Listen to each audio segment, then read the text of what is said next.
Damage control. The government insists our public hospitals are safe. Sir Robert's day in court. He denies misleading the stock exchange. Claims that a dialysis patient was killed by bleach in the machine. And Damien is Miss Winter Sun. The other beauties are miffed. One Network News with Richard Long and Judy Bailey. Good evening. The government today moved swiftly to restore public confidence over hospital safety. To achieve that, Bill Birch made a ministerial statement to Parliament. Surgical services at public hospitals are safe, he assured. And the government didn't hold back information that in any way would have compromised public safety. And there have been a flurry of soothing statements from other politicians, health professionals and officials. Despite that, doubts remain. Here's Linda Clark. The result has been the utter humiliation of Dr. Troughton, who has been forced to clarify his remarks. Ever since Bill Birch took on the job of Health Minister, in an attempt to prepare voters for the new reforms. The irony is that to dig the government out of this political hole, he now has to defend it. Linda Clark, One Network News. Dr. Troughton's disclosures over safety in our hospitals hasn't shaken public confidence in Oamaru. People there say criticism of their hospital was no secret. They knew about it months ago. And what's more, there are no longer grounds for that criticism. John McDermott reports. For 2 weeks, the Wellington High Court has heard evidence that Sir Robert Jones broke share dealing laws and deliberately misled the stock exchange. Today, Sir Robert entered the witness box to defend those charges. David Jameson reports. Sir Robert's evidence runs to 150 pages. It's expected his lawyer will take at least another 2 weeks to answer the Security Commission's allegations. David Jameson, One Network News. The Prime Minister has launched what he describes as the National Party's vision for the year 2010. In it, he claims New Zealand can double its growth rate, but makes little reference to controversial issues like unemployment and health reforms. National Party chiefs, business and church leaders, even school pupils were invited for lunch at Premier House. As an entree, they were served the latest government slideshow, this time essentially setting out economic goals for the year. To the show is a commitment to a 5% growth rate. Last election, National promised 3% by this year. They've done that, but there's no timetable for this latest target. We're not setting some airy-fairy figure. This is what we need to achieve if we're going to reach the goals that New Zealand want in the social area. Mike Moore's already released his economic plan, and he reckons he can beat Mr Bolger's targets. We can get to 4% within the next term. And 5%? Well, very close after that. National, of course, relied on video wizardry for its last election campaign. So tonight, let us take the first step, make the change, light the beacon, repair the damage, heal the wounds, start the work. But once National became the government, work stopped for many people. They'd promised they'd halve unemployment. Instead, it went up by 25%. Still work to go. The document doesn't in any way hide problems.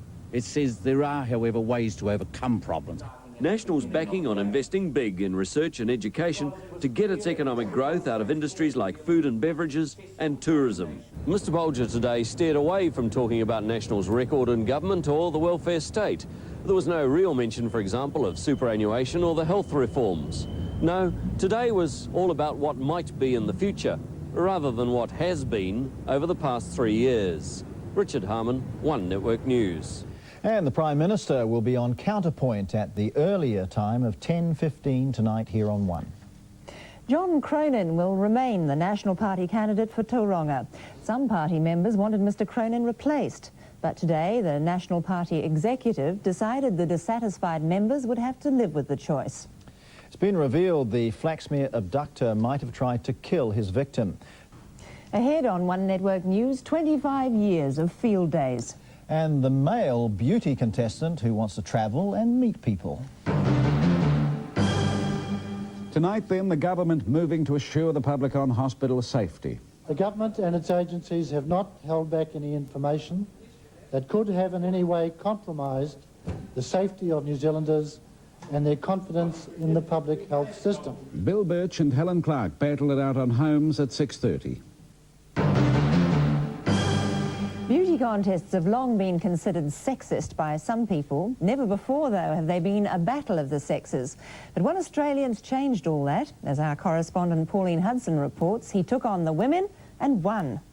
Well, there's no use Kiwi blokes getting similar ideas. Organisers here say a couple of clauses in the local rules refer to girls and miss, and that excludes men. 33 crewmen have been taken off a big Korean fishing trawler stranded on the Chatham Islands. Next, Jane has the Kiwi injuries that won't go away. And Taranaki share in a try-scoring spectacle with the Lions. Up there and scoring is O'Sullivan. Well, tonight the man wearing the Miss Winter Sun crown can't believe he agreed to compete. I rang up all my friends, my girlfriend, asked them, they all said no. So I went in the next day and to say no, and I sat down and I ended up getting back up saying yes. I'm not too sure how it happened, but... Damien Taylor, the bloke who beat the beauties on Homes at 6:30.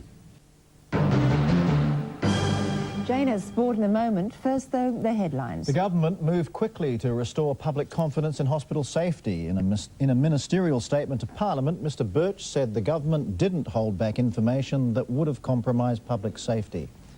Sir Robert Jones took the witness box to defend himself against accusations that he broke share-dealing laws.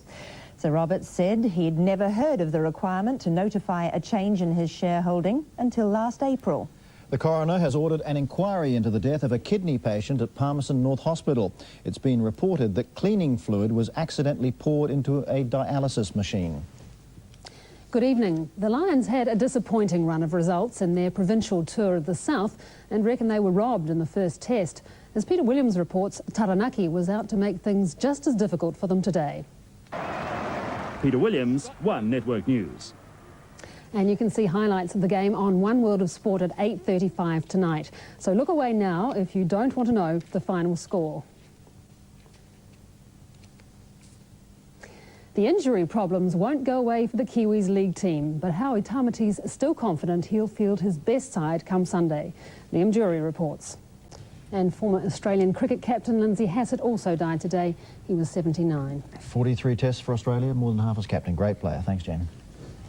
Well, we're lucky to have a forecast at all tonight because Jim's been glued to the rugby all afternoon. Took him back to the good old days. Well, I never really played at that level, but I had a couple of jogs around the park. Very windy at Rugby Park in New Plymouth. In fact, the westerlies given the entire west coast another good old larraping. New Plymouth had a high of 14. On the east coast, Gisborne got to 17. Sheltered by the mountains, Ashburton and Rangiora, fine weather with warm temperatures, each with 19. Christchurch had 18, and Blenheim had a high of 17. Well, there can't be a cobweb left in the place because the sou'westers have been busy again. We can see it's quite sheltered in eastern places, but a few showers have swatted those western coasts as they blew on through. Chatham's had a rough day, cold, windy, wet weather.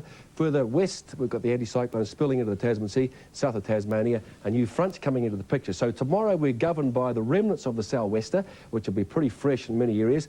The high starts to come in, it'll begin impacting on places. Very trendy word, impacting, and then we've got the front which will darken the skies over the south. That breezes on through as well. So it's an action replay for the north tomorrow. We've got an onshore flow once again, reasonably fresh. There'll be cloudy patches in the west with 1 or 2 showers popping up. Elsewhere it'll be fine and breezy. Same deal into the afternoon, 1 or 2 cloudy areas, 1 or 2 little showers appearing there. Watch the wind too, it's still quite fresh. Don't change your wardrobe yet because the highs pretty much the same as they were today. Get the Alexandra and other eastern areas because we're expecting a frost. But after the frost comes bright sunny weather. But over the other side of the ranges, we've got a few showers coming through there with fine periods. The wind's still quite brisk down here on the south coast. In the afternoon, a wee flurry of activity as the front comes through. It'll dump a few showers in Southland, 1 or 2 even getting up there into Dunedin, and a little burst of sou'westers come with it as well. After a cold start, the temperatures get up to 12 to 15. In Auckland and Whangarei, pretty dull with a few light showers. The wind will still be out there too. Tauronga's fine, Rotorua's a bit cloudy, and everybody the wind. It's a fresh breeze in New Plymouth and Hamilton. A few light showers could come with it too. Windy and cloudy in the southwest with a few showers skipping across Wanganui. Another butte coming up for Wellington, Napier and Hastings. Watch your hats, it'll be quite breezy. No problems with the breeze for Nelson and Christchurch. A nice day coming up too. Dunedin gets a bit squally as that front passes over. Invercargill's rough with windy showers. We go to North Canterbury for our place to be, and the valley of the same name is Oamaru, thriving on farming, fishing, hunting, jet boating, and of course cracker weather. And that's One Network News on Wednesday, a day on which the government moved quickly to restore public confidence over claims our hospitals are unsafe. It's Holmes now from us. Good night. Good night.